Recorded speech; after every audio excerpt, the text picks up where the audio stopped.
What's going on, everybody? Appreciate you tuning in. Day 2 of the NBA draft is now in the books. The Suns making some more moves. One that is baffling, frustrating again, and one that, low risk potential of being like a good fit. So a little bit of a mixed bag of results. But they go to work early, making the first trade of the day and decide to jump up to get the 31st pick. They trade with Minnesota. And they give out the 36th pick in this year's draft and 2 future first-round picks. Or, 2 future second-round picks. Okay, like if you got a guy you like right there that's right outside of the first round, like sure, why not? The frustrating part is who they grabbed. Rasheer Fleming he's fine, but he's another big. He's a forward, probably going to play a little bit of post, but he's a big forward. This is the day after you drafted a center. The day after you traded a first-round pick, more picks, to get Mark Williams for another center. This is months after you traded for Nick Richards, giving up draft capital for him. And now you go out and get another 6'8", 230 guy. What are we doing? It drove me crazy yesterday. I went in on it, but the fact that bigs are the first guys played off the court right now. And if you're rebuilding a team, what are you doing investing in bigs? No one plays them, and you're giving up future picks or giving up future building block pieces, draft capital, and you're hitting the same guy. You're not going to be able to play all these guys together. You might be able to get away with playing Fleming alongside, Williams. But defensively, you guys are going to get just absolutely torched. People go 5 wide in space now. There's not going to be enough foot speed out there to be able to defend these teams. You can't play all those guys in the same role. I know how bad they got crushed on the boards last year. I know how bad they were defensively at the rim and how much they needed to address these things. That's all good and true. Kamen Malawach is great. Can be great. But he needs time to develop. And the only way for him to do that is to be out on the court. And you keep drafting bigs, and there's going to be less time to go around. It's self-sabotaging. What they are doing is the definition of self-sabotaging. You're giving away your picks from the future, your hope for the future, to get guys that you already have a surplus of that now aren't going to be able to play. And adding into your bench, you're going to split up the minutes, and it's going to hinder all of them. It's just, what are we doing? What is the obsession with these bigs right now? Nobody does it. Nobody plays true bigs that long anymore. Your big now is an athletic, somewhat tall forward. Bam Adebayo, Triple J. It's not an actual situation anymore where we go with what the Lakers did before, where they had Bynum and Gasol, or you have 2 actual big guys going a little high-low action. That's not modern-day basketball anymore. These guys aren't going to be able to play together. It makes no sense. If you just had that pick and you were convinced this is your guy, I wouldn't love it. But okay. All right. He plays a 4. He's a bit of a project. Have you guys read the scouting report on him? And kind of his comps and everything? He's a toolsy, impressive highlight reel. Improv leaps, got a massive 7'5" wingspan, and has great potential to grow on defense. Weaknesses. His feel for the game is a major question mark, as he does not possess and process the game quickly. On either end of the floor, he sometimes struggles to make basic passes and is highly mistake-prone on off-ball defense. Low basketball IQ. Summed up.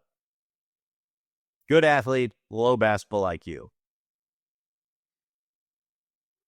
Not great. Not great. So you got 4 bigs now. Won't have to worry about having any bigs problems this year. Gonna have a lot of forwards. Gonna have a lot of guards. Got a lot of centers. Point guards, not so much. We got 1 power forward now. Just tough. I would have really been frustrated with everything if not for their second pick, which I thought was pretty redeeming. Kobe Bryant is really good. I've covered a couple Kentucky games. I was at the game when they came to Norman to play OU. I've seen him play a few times. Good size. He's a bit of a specialist on a shooter. He's not going to do anything crazy defensively that's going to blow your mind. He's not really going to put the ball on the deck, but he's going to space the court. And you put him in situations where, if Booker's cooking and you just put him in the corner, they're not going to be able to help off this guy. He's a specialist. It's not something that really the modern day NBA embraces all that much anymore.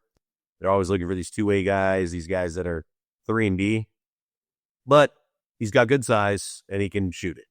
Shot like 47% from 3 last year. That's substantial in the SEC. That's good.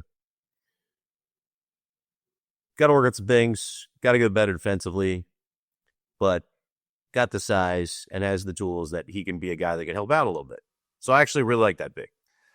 They did have to trade to go up there and get it. 52 and 59th pick in this year's draft. Pretty late in the draft at that point. Like, really, is that going to do too much? I'm not really that upset about him. They got a guy that I think can help him out. So that side of it, Phoenix, I felt like did a very good job. But to open up this draft, another big. Are we going to be the Monstars out there? What are we doing? When are we going to get a point guard? What they need to do is call up the Nets, who decided to draft 5 point guards on day one, and be like, hey, let's work something out here. The roster is very confusing as constructed. There's still so many questions with this team. This is the latest piece to kind of drop for them. There's going to be more to fall. There's whispers, there's thoughts that they might actually buy out Bradley Beal. I know Matt Ishbia has got money. I don't doubt it. But that's a big pill to swallow. That is a large check to sign if you do not want that guy on your team. And he still averaged, Bradley Beal still averaged 17 last year, but that's a big check you're going to have to write. 2 years left on that deal. And making $50 million plus. Yikes. It's a large debt to just swallow to decide that you don't want that on your books anymore. Figure out what you're going to do with Mark Williams now, because on the same timetable, restricted free agent after this year. So 1 year of him to evaluate, decide if you want to keep him on a restricted free agent deal, and then you're going to have to pay him. And for a team that looked like they really were trying to get under the second apron, getting a guy that's going to be due a payday here very shortly. You know what's better than trading for a guy that you're going to have to pay in 2 years? Drafting the guy Malawach that you're not going to have to pay for 6-7 years. Oh, you did that. Yeah, you probably didn't need to trade for Williams then. Wouldn't have had to spend any money really on that center position.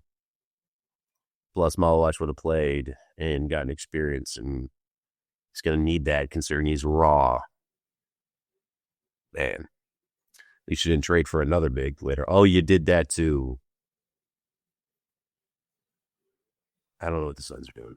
Suns are got to be somewhat thankful about the Pelicans and the Nets, because the only people that I think had worse drafts than them are the Pelicans and the Nets. But this was not good. just not good. Brad, I think, helps out. They're going to need to try and find some guys at free agency. They're not going to be good this year, but when you don't have your draft pick, like, why try to do anything other than be good? Why not go for it if it doesn't matter if you lose? It's tough. Tough year coming, and dominoes continue to fall, and every single time I get more and more deflated watching what's going on with this franchise. It's tough to watch.